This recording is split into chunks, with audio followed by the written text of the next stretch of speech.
Hi అండి. సింపుల్గా కొబ్బరి చట్నీ ఎలా చేయాలో మీకు చేసి చూపించబోతున్నానండి.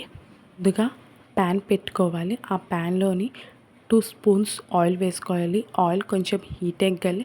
పచ్చిమిర్చి వేసుకోవాలి. పచ్చిమిర్చి చిటపటలు అయిన వరకు ఫ్రై చేసుకోవాలి.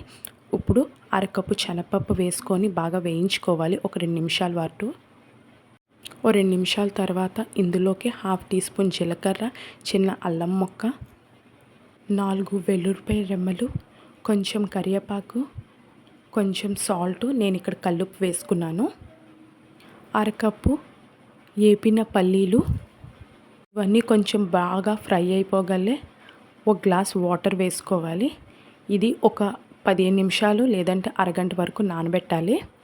ఇప్పుడు ఈ మిశ్రమం అంతాను మిక్సీ జార్లోని ట్రాన్స్ఫర్ చేసుకోవాలి. ఇందులోనే కట్ చేసి పెట్టుకున్న కొబ్బరికాయ ముక్కలు కూడా వేసుకోవాలి.